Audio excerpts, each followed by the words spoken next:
September 14, 1944. 22,000 feet over the North Sea, 90 miles from the English coast.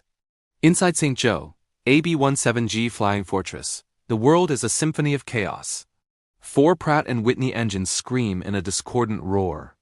The metallic smell of fear mixes with cordite and frigid, thin air. You can almost feel the freezing wind howling through the aircraft's new, terrible architecture, a gash in the fuselage wide enough to drive a jeep through. 20 minutes ago, they had a full crew of 10. 20 minutes ago, their formation was tight. Then, the Focke-Wulf 190s fell out of the sun. Now, Technical Sergeant Henry Hank Gorder, the ball turret gunner, is gone, sucked into the void when cannon shells eviscerated the belly. The radio room is a shredded tomb. And Pilot First Lieutenant Bob Hoover, 24 years old, is fighting the yoke not against enemy fighters, but against a single brutal fact of physics. The controls are sloppy, heavy. The bomber is dying. Co-pilot Second Lieutenant Dick Thomas scans the instruments, his face lit by the eerie glow of emergency lights. Number 2 engine is gone. 4 is losing oil pressure, fast. Hydraulic pressure is 0. His voice is flat, a trained recitation of catastrophe. Hoover's eyes dart outside to the left wing. The landing gear doors are shredded, but worse, the left main gear is dangling, half deployed, a twisted, useless anchor. His mind races through the pilot's manual, the emergency procedures branded into his memory. Landing gear malfunction. Cycle the system. Hydraulic failure. Use the emergency pneumatic release. He's already tried. The pneumatic system is shot, bleeding air into the North Sea wind. The half-down gear won't budge. Behind him, in the smoky gloom, 7 surviving crewmen cling to structure. Waist gunner Sergeant Ralph Cravens clutches a static line, his parachute pack ready. He's looking at Hoover, waiting for the order. The order every crew dreaded, but knew was coming when a fortress was crippled this badly. Prepare to abandon aircraft. The English coast is a smudge on the horizon. The bomber is losing altitude, a slow sinking descent. Hoover calculates. The dangling gear will dig in on landing, cartwheeling the 30-ton bomber into a fireball. They'll never survive a crash landing like that. Standard procedure is clear. It's the only procedure. He keyed the intercom. The crew braced for the command. "Everyone listen up!" Hoover's voice crackled, calm but strained against the roar. "We're not jumping." A beat of stunned silence, broken only by the engine's scream. "Dick," he said, turning to his co-pilot, "we're going to get that gear up. Cravens, you and Morris get forward. You're going outside to kick it loose." The intercom erupted. "Outside? At 150 miles per hour, miles above an icy sea?" It was suicide. It wasn't in any manual. It was an impossible equation, but Bob Hoover had already solved it in his head. To save the 8 lives left, he had to risk 2. There was no other variable. The order hung in the frozen air, not as a question, but as a stark reality. Sergeant Ralph Cravens and Sergeant John Morris, the waist gunners, exchanged a single look. No words were needed. They had just heard the geometry of their own survival, a man's weight against a half-ton of stubborn, wind-whipped machinery. Cravens clipped his parachute's static line to a hard point inside the fuselage. It was a lifeline, a promise that if the wind tore him free, the chute might deploy. Might.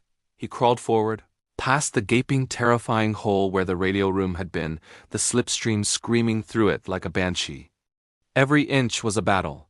The wind wasn't air. It was a solid, chaotic wall trying to scour him from the aircraft's bones. Morris followed, the 2 of them reaching the small, pressurized compartment just behind the cockpit bulkhead. Here, the only way outside was the nose wheel well, a cramped, dark cavity normally sealed in flight. Hoover, fighting the yoke with one hand, reached back and manually cranked the emergency release. The inner doors groaned open, unleashing a hellstorm of noise and frigid air.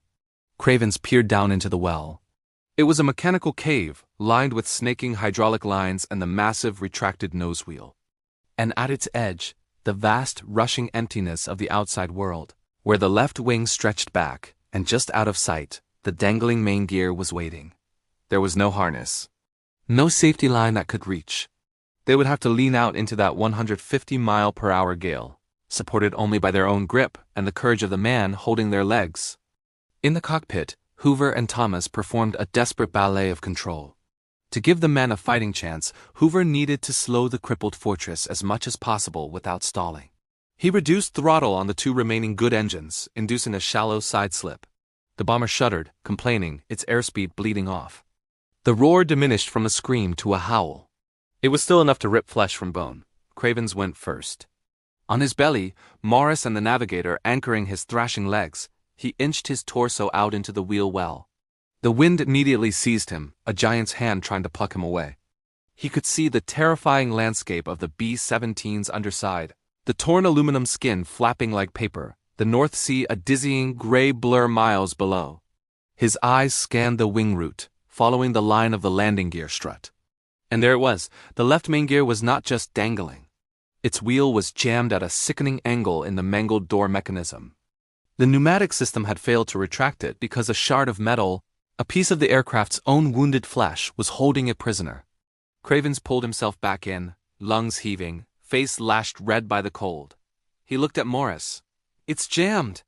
"Solid. We have to knock it free." Morris took his place, braving the same torrent.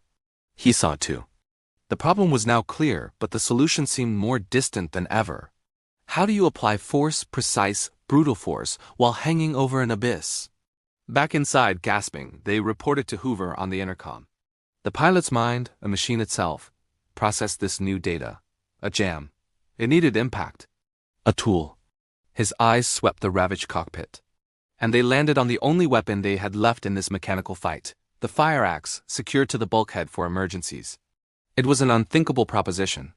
Send a man out on a single rope with an axe to strike a critical component of the aircraft carrying him.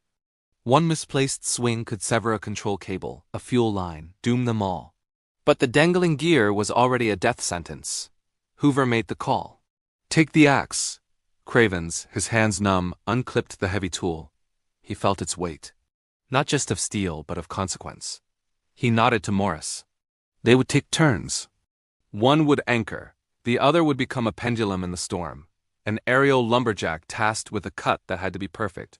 Cravens leaned out again, the axe in his white-knuckled grip. The wind caught the broad head, trying to wrench it from his hands.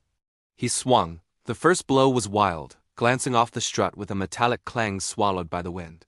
The vibration shuddered up his arms. He pulled back, adjusted his grip, and focused not on the chaos around him, but on a single point of bent metal.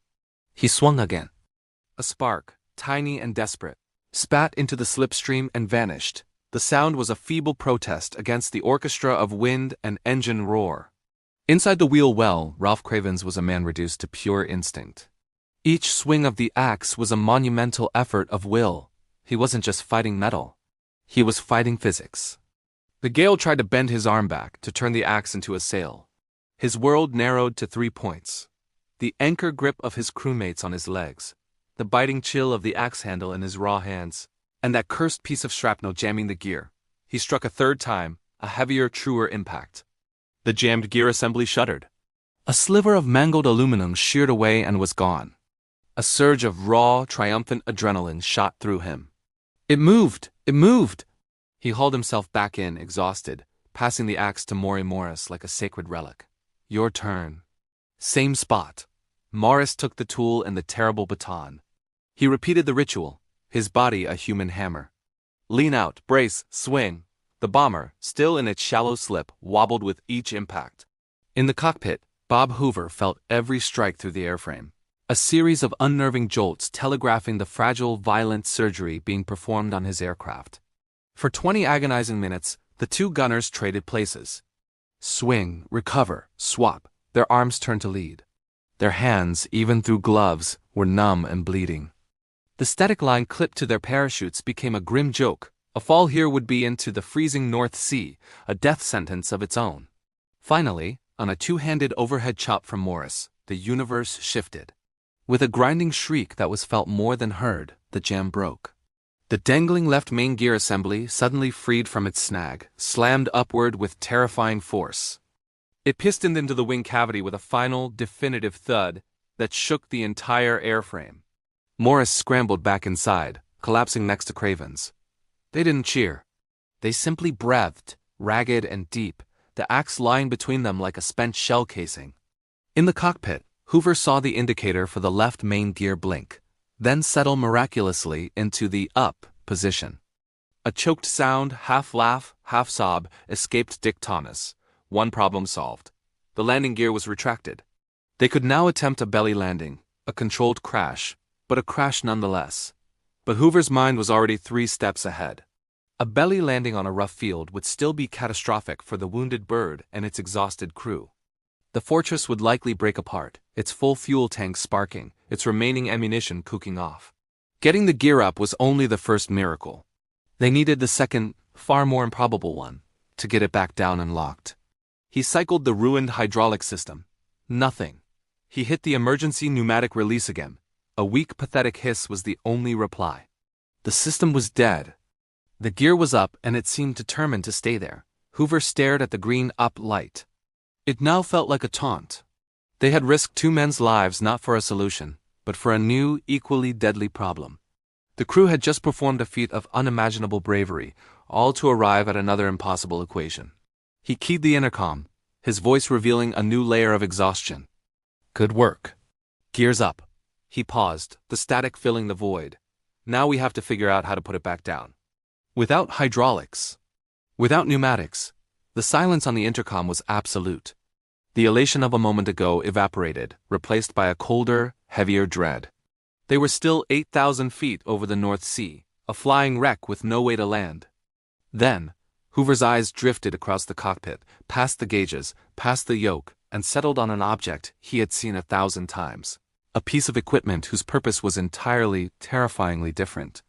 An idea, insane and brilliant, began to form in the mind of a pilot who had just run out of manuals. His eyes locked onto it, the hand crank for the manual bomb bay doors.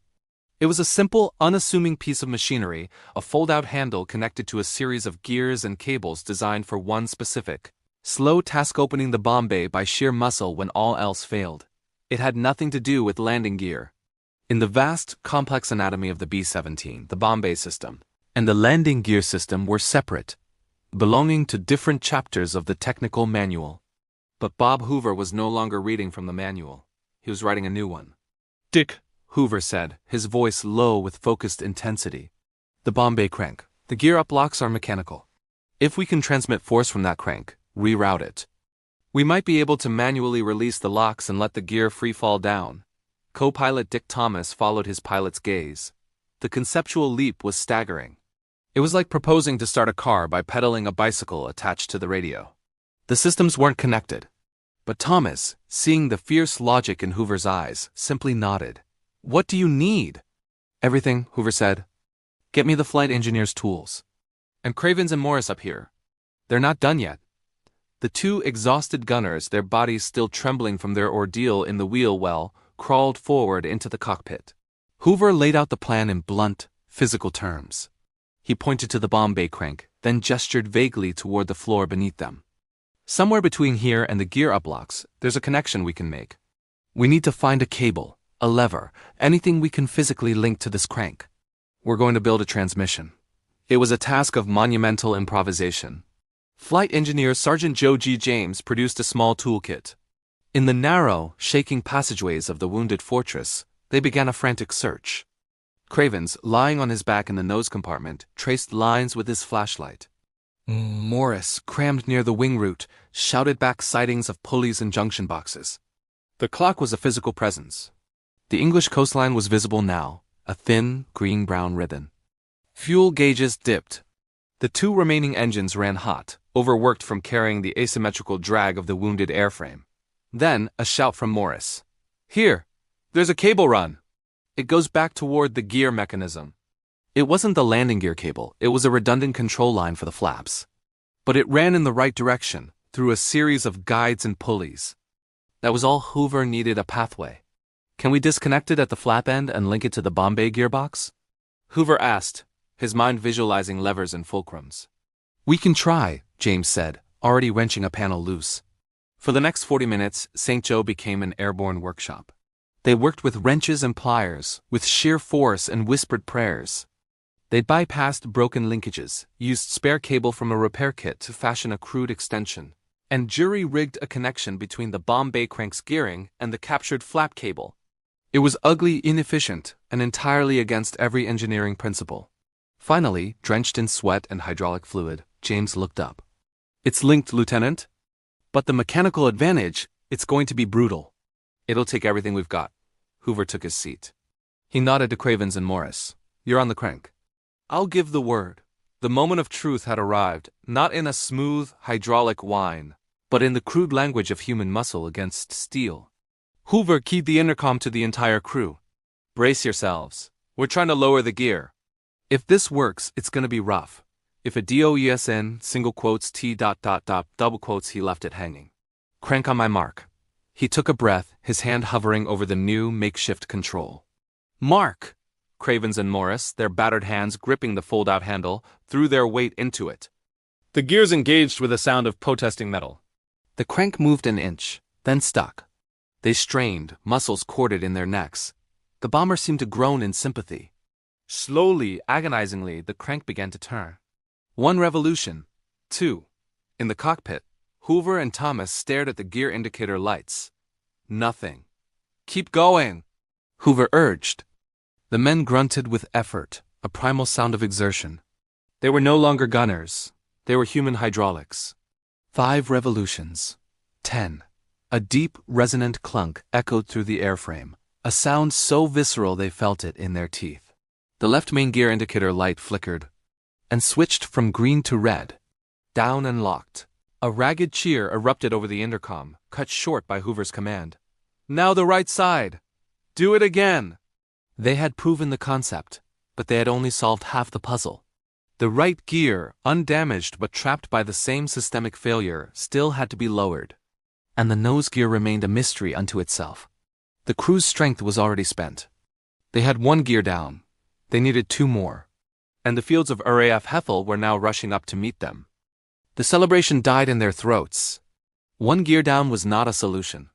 It was a recipe for a catastrophic ground loop, a violent cartwheel that would turn the bomber into a tumbling pyre. They had to get the right main gear down to match the left. Cravens and Morris, their bodies screaming in protest, attacked the jury-rigged crank again.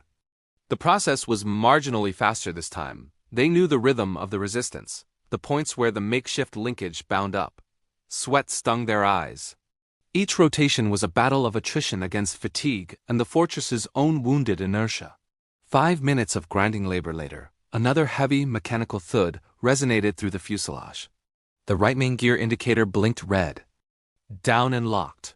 2 out of 3. They had symmetry. They had a chance. But the nose gear remained stubbornly up, its indicator a silent green accusation. A B-17 landing on just its main gear would dig its nose into the earth on touchdown, likely buckling the fuselage and crushing those in the front of the aircraft. Hoover Thomas, the navigator. Forget the nose gear, Hoover announced, his voice stripped of all emotion but resolve. We can't risk the linkage failing. We'll land on the mains and try to hold the nose off as long as possible. It was a pilot's gamble, a delicate balancing act on the very edge of the stall speed, requiring a perfect touchdown attitude held for seconds longer than seemed possible. He bent the wounded fortress toward RAF Hethel, his home field. Over the intercom, he gave the orders for an emergency landing, prepare for crash stations, jettison any remaining ammunition, open the waste gun hatches so they wouldn't jam shut on impact. The crew moved with the somber efficiency of men preparing their own coffin. From the control tower at Hethel, St. Joe was a terrifying sight. A trail of faint smoke bled from one engine. The airframe looked twisted, asymmetrical. The tower crackled with radio traffic, alerting fire trucks and ambulances. They cleared the entire runway. In the cockpit, the final approach was a study in exquisite tension. Hoover nursed the throttles, his right hand a vice on the yoke, his left gently adjusting pitch. The airspeed indicator was his enemy. Too fast and they'd bounce and collapse on the 2 mains. Too slow and they'd stall and fall out of the sky. Dick Thomas called out numbers, his voice a steady metronome against the frantic beat of Hoover's heart. Airspeed 130, 125. Come on, baby, hold. The runway stretched out, impossibly narrow, a concrete ribbon rushing up to meet them. The tree line blurred past. The ground effect cushion took hold, a last gift of physics. 110. Nose up, Bob, nose up. Hoover pulled back, his vision filled with the gray English sky, as the runway disappeared beneath the bomber as injured belly. He was flying on feel now, on the memory in his muscles. The main wheels kissed the tarmac with a shriek of rubber, a smooth, almost gentle touch, a surge of wild hope. But the B-17 was still a 30-ton projectile. The nose, still airborne, began its inevitable sink. Hold I to, Thomas yelled. Hoover held back pressure on the yoke with everything he had, demanding the dying aircraft obey. The nose wheel stayed off the ground for 1 second, 2, 3, the tail wheel scraped, sending a shower of sparks. Then gravity won. The nose gearless section of the Fortress met the runway with a deafening, grinding shriek of tearing metal. A plume of sparks erupted, taller than the cockpit, as the nose skidded on its bare metal frame. The world dissolved into a tornado of noise, vibration, and shuddering impact. The crew were thrown against their restraints, watching in horror as the runway surface screamed past the open wounds in the fuselage. For nearly 1,000 feet, St. Joe plowed a furrow of fire and torn concrete along the centerline of Aref Hethel, a dying beast writing its final testament in sparks. Finally, friction and exhaustion overcame momentum. The bomber shuddered to a crooked sideways stop, silence crashing in with a weight more profound than the noise. For a second, nothing moved. Then, Hoover's voice, raw but clear, broke the stillness on the intercom. "Everyone, report!" One by one, shaken voices called out, "Navigator, engineer, waist gunners." "Ball turret," a silence for Hank Gorder. Then the rest.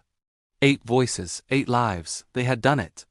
They had cheated the impossible equation. But as the acrid smell of scorched metal and fear filled their nostrils, and the distant wail of sirens grew louder, a new realization settled over Bob Hoover. He looked at the jury-rigged crank, at the tools scattered on the cockpit floor, at the wreckage of standard procedure around him. This wasn't just a survival story, it was a blueprint.